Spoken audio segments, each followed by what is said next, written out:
Overseas Congress के president Sam Pitroda, जो कांग्रेस के आइडियोलॉजिकल थिंक टैंक के प्रतीक माने जाते हैं, उन्होंने आज चाइना को लेकर जिस प्रकार का बयान दिया है, उससे यह बात बहुत साफ हो गई है कि कांग्रेस पार्टी के चीन के साथ हुए करार का इजहार सैम पित्रोदा ने दिन दहाड़े कर दिया है। प्रत्यक्ष रूप से साफ साफ दिखाई पड़ रहा है। और ऑन द लाइटर नोट मैं कहना चाहूंगा, हिंदी में कहावत होती है, गुरु गुड़ रह गए और चेला शक्कर हो गए। मगर यहां जो चेला है वो तो गुड़ रह गए और गुरु चीनी हो गए। परंतु गंभीर बात यह है कि जिस प्रकार की बात सैम पित्रोदा जी ने कही है, वो भारत की अस्मिता, भारत की कूटनीति और भारत की संप्रभुता पर बहुत गहरा आघात है। उन्होंने इस प्रकार की बात कही कि चीन के साथ तो किसी प्रकार का विवाद ही नहीं है, जैसे भारत ही अग्रसर की भूमिका में, यानी आक्रामक मुद्रा लिए हुए। और ये कोई उनका अलग बयान नहीं है। ये ओवरसीज कांग्रेस के चीफ है, यानी समुद्र पारी कांग्रेस के प्रमुख हैं। अब समुद्र पार से तो सोरस के सुर भी कांग्रेस के साथ मिलते हुए नजर आते हैं। परंतु यहां पर एक बहुत गंभीर बात है कि जो कुछ सैम पित्रोदा ने कहा है, यह कोई आइसोलेटेड इवेंट नहीं है, आइसोलेटेड स्टेटमेंट नहीं है। इसी भाव और इसी विचार के अनेक स्टेटमेंट राहुल गांधी पहले दे चुके हैं। याद करिए, राहुल गांधी जी ने विदेश में क्या कहा था कि चाइना ने बड़ा संघर्ष करते हुए ऊपर उठने का उदाहरण प्रस्तुत किया है उन चुनौतियों के बीच से। आपको याद हो अभी कुछ दिन पहले के अपने विदेशी दौरे में क्या कहा कि चाइना ने अनएम्प्लॉयमेंट को बहुत अच्छे तरीके से टैकल किया है, जबकि फैक्ट ऑफ द मैटर है इस समय चाइना में एम्प्लॉयमेंट रेट 24% है।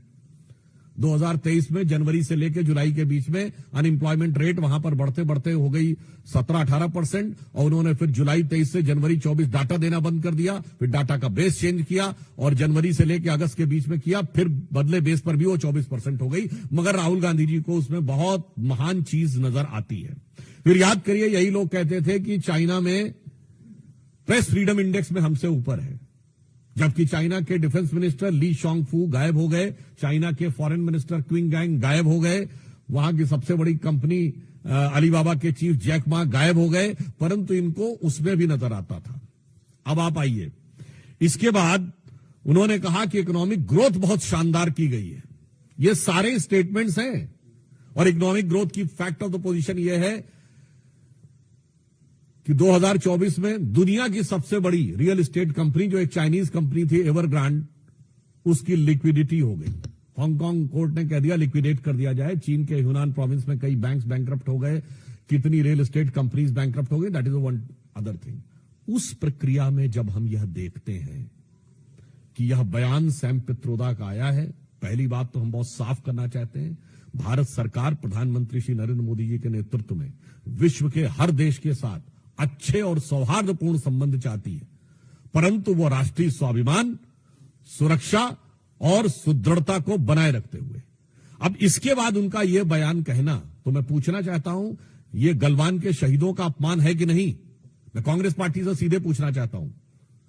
गलवान में जो हुआ, हमारे 20 सैनिक बलिदान हो गए, और उसके बाद यदि आपका ओवरसीज का चीफ इस प्रकार की भाषा बोलता है तो यह निंदनीय है, भर्त्सना योग्य है, और यह भारत और भारतीय सेना, भारतीय सैनिकों के बलिदान का घनघोर अपमान है। भारत में एक दौर ऐसा भी था जब चीन को हमने सैनिकों को चावल प्रोवाइड किए थे। 21 जून 1952 को जवाहरलाल नेहरू की प्रेस कॉन्फ्रेंस में उनसे पूछा गया कि आपने क्या चीन की सेना को रसद प्रदान की है? तो उन्होंने कहा हां, हमने थोड़ी मात्रा में की है, पर वो हजारों टन चावल था। और कहा इसलिए कि उनको बहुत जरूरत है, हम उनको जिंदा रखने के लिए दे रहे हैं। जबकि उस समय तिब्बत में एट्रोसिटीज हो रही थी, और वो इसलिए था कि उस समय चाइना का नियरेस्ट शहर चेंगडू 2000 किलोमीटर से अधिक दूर था और सड़कें भी खराब थी। भारत से तावांग से 250-300 किलोमीटर की थी और सड़क भी अच्छी थी। यानी उस दौर से आज तक चला आ रहा है। तो मैं साफ साफ कांग्रेस पार्टी से कहना चाहता हूं कि कांग्रेस पार्टी ने स्पष्ट रूप से यह दर्शा दिया है कि वो चीन के साथ हुए अपने करार के प्यार में, राजीव गांधी फाउंडेशन को चाइनीज एम्बेसी से मिले हुए लोन के दबाव में बोल रहे हैं और लगातार इस प्रकार के बयान दे रहे हैं। इसके लिए उनको आकर सीधे सीधे सफाई देनी चाहिए।